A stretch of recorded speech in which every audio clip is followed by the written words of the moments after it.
1 yang beranggotakan saya sendiri Putri Widianingrum dan rekan saya Indah Robiatul Adawiyah, Silva Arilianti, Abdul Tahir, dan Rias Rasid Asumardi. Di sini kami akan membahas mengenai mazhab hukum alam. Saya di sini akan menjelaskan tentang pengertian mazhab hukum alam. Nah, apa sih itu mazhab hukum alam? Mazhab hukum alam adalah aliran dalam filsafat hukum yang berpandangan bahwa hukum berasal dari moralitas yang melekat dalam kodrat manusia dan bukan semata-mata dari peraturan buatan manusia atau negara. Menurut pandangan ini, ada hukum yang bersifat universal, abadi, dan dapat diketahui melalui akal sehat yang harus menjadi dasar dari hukum positif, hukum yang berlaku. Nih, mazhab hukum itu bahasa Inggrisnya natural law school. Oke. Selanjutnya ada prinsip utamanya nih. Apa sih itu prinsip utamanya dalam mazhab hukum alam? Ada hukum yang lebih tinggi dari hukum buatan manusia, yaitu hukum yang bersumber dari alam atau akal budi manusia itu sendiri. Mazhab hukum adalah aliran dalam filsafat hukum yang berpandangan bahwa hukum sejati bukan hanya dari keputusan negara atau penguasa, melainkan bersumber dari nilai-nilai moral universal dan kodrat manusia itu sendiri. Hukum ini meyakini telah ada sebelum hukum tertulis dan tetap berlaku meskipun belum diakui oleh negara. Nah, ada nih dalam pandangan hukum alam, hukum sejati adalah hukum yang mewujudkan keadilan sejati. Yang kedua, bersumber dari akal sehat. Ketiga, sesuai dengan hati nurani. Nah, yang terakhir ini ada berlaku universal dan abadi. Jadi tidak bergantung pada tempat dan waktu. Nah, penjabarannya, menurut pandangan ini, setiap manusia secara alamiah telah memiliki keadaan moral untuk membedakan mana yang salah dan yang mana yang benar. Oleh karena itu, hukum yang dibuat oleh manusia, hukum positif, harus sesuai atau mencerminkan hukum alam. Jika tidak, maka hukum itu meskipun sah, secara formal dianggap tidak memiliki legitimasi moral. Nah, selanjutnya ini ada contohnya nih. Contoh sederhananya, jika suatu negara membuat hukum yang membenarkan perbudakan, maka menurut mazhab hukum alam, hukum itu tidak sah secara moral karena bertentangan dengan hak dasar manusia atas kebebasan. Nah, yang kedua, ada hukum yang memenjarakan orang miskin karena mencuri makanan untuk bertahan hidup dianggap tidak adil dalam perspektif hukum alam karena mengabaikan nilai belas kasih dan keadilan moral. Dasar pemikiran mazhab ini ada tiga. Yang pertama adalah manusia adalah makhluk yang berakal dan bermoral. Yang kedua, hukum harus mencerminkan tujuan moral dari kehidupan manusia seperti keadilan, kedamaian, dan kesejahteraan bersama. Nah, yang terakhir ada hukum yang adil adalah hukum yang sesuai dengan kodrat manusia sebagai makhluk sosial dan etis. Nah, ini ada perbandingannya selanjutnya nih. Perbandingan singkatnya ini ada berbagai aspek ya. Jadi aspek yang pertama ini sumber hukum, mazhab hukum alam itu kodrat manusia, moralitas, dan akal. Masa positisme hukum, undang-undang yang ditetapkan negara, keadilan dan nilai moral, legalitas formal yang dibuat secara sah, semua manusia lintas negara dan budaya, warga negara tempat hukum itu berlaku, tidak wajib ditaati, tetap sah dan mengikat. Itu bedanya.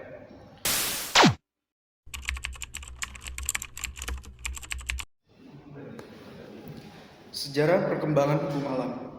Zaman Yunani kuno, Skoteles, keadilan dan moralitas lebih tinggi daripada hukum negara. Plato ada dunia ideal yang menjadi sumber dari hukum dan keadilan. Lalu dari Aristoteles, hukum alam adalah hukum yang sesuai dengan akal sehat dan tujuan hidup manusia. Lalu pada zaman Romawi, Sietro, hukum alam bersifat abadi dan tidak berubah. Berlaku ini semua tempat dan waktu. Lalu abad pertengahan Kristen. St. Thomas Aquinas menggabungkan filsafat Aristoteles dengan teknologi Kristen.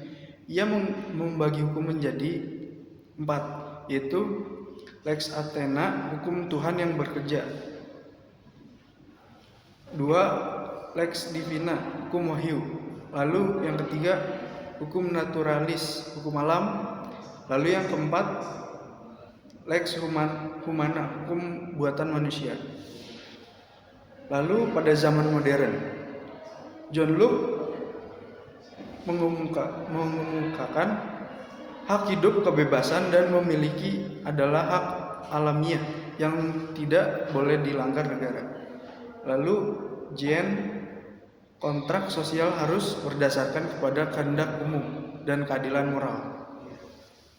Mazhab hukum alam merupakan salah satu aliran hukum tertua dan sejarah pemikiran manusia. Gagasan bahwa hukum bersumber dari moralitas, akal sehat, dan kodrat alamiah manusia telah ada sejak zaman Yunani kuno. Perkembangan melalui berbagai era, mulai dari Yunani kuno, Romawi, abad pertengahan, hingga zaman modern. Lalu selanjutnya zaman Yunani kuno 500 Masehi sebelum Masehi sampai 300 sebelum Masehi. Pada masa ini, hukum tidak berlaku hanya dipahami sebagai aturan yang ditetapkan oleh penguasa, tetapi sebagai bagian dari ketentuan alam yang harus diikuti manusia. Tokoh pemikiran yaitu Socrates percaya bahwa keadilan bersumber dari moralitas dan harus ditentukan melalui diskusi rasional. Hukum negara wajib ditaati yang jika tidak bertentangan dengan moralitas universal. Lalu Plato. Dalam Republik, Plato menjelaskan bahwa hukum sejati harus mencerminkan dunia ideal, dunia sempurna. Hukum yang tidak adil adalah penyimpangan dari kebenaran ideal. Lalu Aristoteles membagi hukum menjadi hukum positif dan hukum alam. Jika hukum positif, hukum buatan negara. Lalu jika hukum alam, hukum yang sesuai dengan rasio tujuan akhir manusia sebagai makhluk sosial dan bermoral. Hukum yang baik menurut Aristoteles adalah hukum yang menuntut manusia menuju eudaimonia, kebebasan sejati. Lalu zaman Romawi klasik, yaitu kurang lebih 100 sebelum Masehi sampai 500 Masehi. Pada zaman kejayaannya, Kekaisaran Romawi, pemikiran hukum alam berkembang dalam konteks jurisprudensi dan filsafat stoik. Tokoh pemikiran Cicero mengatakan bahwa hukum alam adalah hukum abadi yang sesuai dengan akal dan keadaan.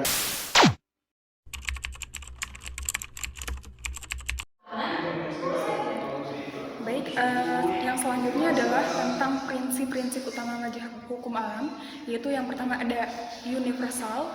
Hukum alam berlaku untuk semua manusia tanpa memandang waktu, tempat, budaya, atau bangsa.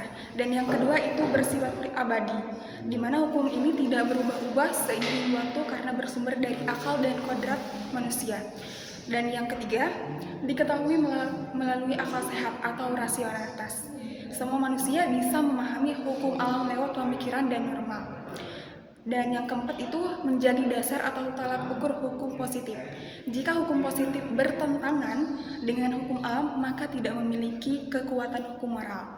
Dan yang terakhir yaitu ada berbasis pada moralitas dan keadilan, di mana hukum ini tidak hanya sah jika dibuat oleh negara, tetapi juga harus adil secara moral. Dan mazhab hukum alam ini didasarkan pada keyakinan bahwa hukum bukan sekedar perintah atau peraturan yang dibuat oleh penguasa, tetapi harus mencerminkan nilai-nilai yang bersifat universal, rasional, dan moral. Hukum tidak cukup hanya sah secara formal, tetapi juga harus adil secara substansial. Dan di sini juga ada prinsip-prinsip utama mazhab hukum alam. Yang pertama itu ada hukum alam bersifat universal, di mana hukum alam ini berlaku bagi semua manusia. Mereka berada tanpa membedakan bangsa, ras, budaya, dan agama. Dan contohnya itu larangan membunuh orang tak bersalah atau menyiksa sesama manusia berlaku di seluruh dunia. Setiap manusia memiliki hak dan kewajiban moral yang sama sebagai ciptaan Tuhan atau sebagai makhluk berakal. Dan yang kedua itu ada hukum alam bersifat abadi dan tidak berubah. Artinya hukum alam ini tidak berubah-ubah, tergantung zaman atau penguasa. Karena bersumber dari kodrat manusia dan akal sehat, prinsipnya tetap berlaku sepanjang masa. Contohnya yaitu nilai keadilan, kasih sayang, penghormatan terhadap martabat manusia tetap relevan dari dulu hingga kini. Yang dimaksud dengan lex externa atau hukum yang kekal. Dan yang selanjutnya itu diketahui dan dapat dipahami lewat akal sehat, di mana hukum alam ini tidak perlu diturunkan dari wahyu atau disahkan oleh pemerintah agar bisa dipahami setiap orang, dapat mengetahui prinsip-prinsip hukum alam melalui rasio atau reason dan hati nurani. Contohnya ketika kita tahu mencuri adalah salah meskipun belum pernah membaca undang-undangnya. Dan yang kedua contohnya yaitu anak-anak bisa memahami keadilan sejak dini. Misalnya ketika mereka merasa diperlakukan tidak adil. Dan yang keempat itu menjadi tolak ukur hukum positif. Hukum yang dibuat oleh negara atau hukum positif ini harus selaras dengan hukum alam. Jika bertentangan, maka hukum tersebut dianggap tidak memiliki kekuatan moral dan tidak wajib ditaati. Contohnya seperti hukum apartheid di Afrika Selatan, pernah sah secara hukum positif, tetapi tidak sah secara moral dan hukum alam. Dan yang kedua itu ada undang-undang yang melegalkan perbudakan di masa lalu secara moral tetap salah. Yang selanjutnya yaitu ada berbasis pada moralitas dan keadilan. Mazhab hukum alam ini menekankan bahwa hukum harus mengandung nilai-nilai etis, keadilan substansif, bukan sekedar mengatur dan menghukum. Contohnya seperti sebuah undang-undang yang memperbolehkan eksploitasi anak tidak bisa disebut adil meskipun disahkan secara sah. Dan yang kedua itu ada keadilan bukan hanya tentang persamaan kehidupan hukum, tetapi juga tentang perlakuan yang adil dan manusiawi. Dan yang selanjutnya itu ada mengakui hak-hak alamiah atau natural.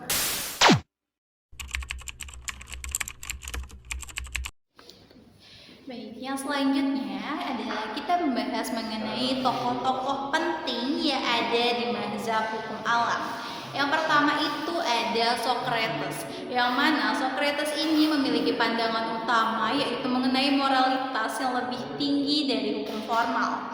Lalu yang kedua ada Plato. Plato memiliki pandangan utama yaitu bahwa dunia ideal menjadi sumber dari keadilan. Dan selanjutnya ada Aristoteles. Aristoteles memiliki pandangan utama yaitu hukum alam adalah hukum yang sesuai dengan rasio. Nah, itulah beberapa tokoh-tokoh penting yang ada di mazhab hukum alam. Dan ada kelebihan dan juga dari hukum alam tersebut. Salah satu kelebihan dari hukum alam itu mengutamakan keadilan dan nilai moralitas dan juga menjadi dasar penilaian terhadap hukum positif. Lalu ada mendukung perlindungan hak asasi manusia dan juga sangat relevan dalam menolak hukum yang tiran dan atau tidak adil. Lalu ada relevansi mazhab hukum alam yang ada di zaman modern ini. Kenapa sih ada relevansi mazhab hukum alam di zaman modern seperti sekarang yang menjadi dasar hak asasi manusia di tingkat internasional seperti dalam Deklarasi Universal HAM pada tahun 1948, lalu dipakai sebagai dasar moral untuk menentang hukum positif yang diskriminatif, menginspirasi perjuangan sosial maupun politik seperti reformasi di tahun 1998 di Indonesia.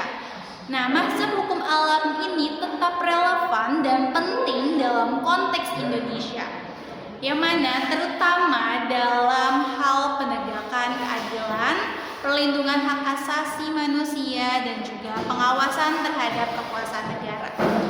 Walaupun sedemikian rupa, meskipun Indonesia menganut sistem hukum positif yang berdasarkan kepada peraturan perundang-undangan, nilai-nilai hukum alam tetap hadir secara implisit maupun eksplisit dalam sistem hukum dan konstitusi kita.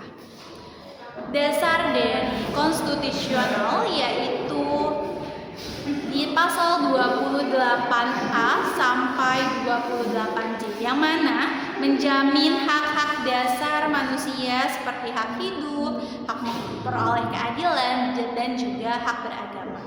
Lalu ada di dalam pembukaan Undang-Undang Dasar 1945 yang mana di sana menyebutkan bahwa kemerdekaan adalah hak segala bangsa, yang mana merupakan hukum alam atau natural right, yang mana ini menunjukkan bahwa Indonesia secara konstitusional mengakui bahwa ada hak-hak asasi manusia yang sangat melekat sejak dia lahir, bukan pemberian negara. Peran dalam perjuangan kemerdekaan. Hukum alam ini memiliki peran dalam perjuangan kemerdekaan, yang mana saat Indonesia memperjuangkan kemerdekaan, nilai-nilai hukum alam sangat-sangat terasa, yang mana para pendiri percaya bahwa penjajahan di atas dunia harus dihapuskan karena tidak sesuai dengan pri kemanusiaan dan pri keadilan. Nah, pernyataan inilah yang menunjukkan bahwa kemerdekaan bukan sekedar hasil perjuangan politik, tetapi juga hak kodrati yang mana bangsa Indonesia untuk menentukan nasibnya sendiri, suatu gagasan khas dari hukum alam tersebut. Saya akan menyampaikan mengenai contoh kasus terkait hukum alam ini dalam konteks Indonesia. Nah, di sini ada beberapa, yakni kasus tanah adat, yakni pengakuan hak masyarakat adat atas tanah ulayat dan putusan MK nomor 35/PUU strip X /2012. Kemudian ada nenek pencuri kakao atau yang dikenal dengan Bu Minah tahun 2009, secara hukum bersalah, tapi secara moral tidak pantas dihukum. Kemudian ada juga pelanggaran HAM masa lalu. Meski pelaku tidak dihukum oleh hukum positif, mereka tetap dianggap bersalah secara moral dan hukum alam. Kemudian yang terakhir ada reformasi tahun 98-an. Gerakan mahasiswa menuntut keadilan sosial dan politik meskipun melawan rezim yang sah secara hukum. Ini keempat kasus ini mungkin teman-teman sudah pernah mendengar ya. Kemudian langsung saja, berhubung tadi sudah sempat disampaikan mengenai pengertian, kemudian sejarah, prinsip, dan tokoh. Di sini langsung saya tutup mengenai mazhab hukum alam adalah pengingat bahwa hukum bukan hanya tentang aturan yang tertulis, tetapi juga tentang keadilan, moralitas, dan kemanusiaan. Di tengah dunia yang terus berubah, hukum alam memberi arah dan nilai tetap yang bisa menjadi kompas moral dalam menentukan apakah hukum itu layak ditaati atau tidak. Seperti itu. Oke, sekian materi yang kami sampaikan mengenai mazhab hukum alam. Sekian dari kelompok kami. Ada kurang lebihnya mohon maaf. Wassalamualaikum warahmatullahi wabarakatuh.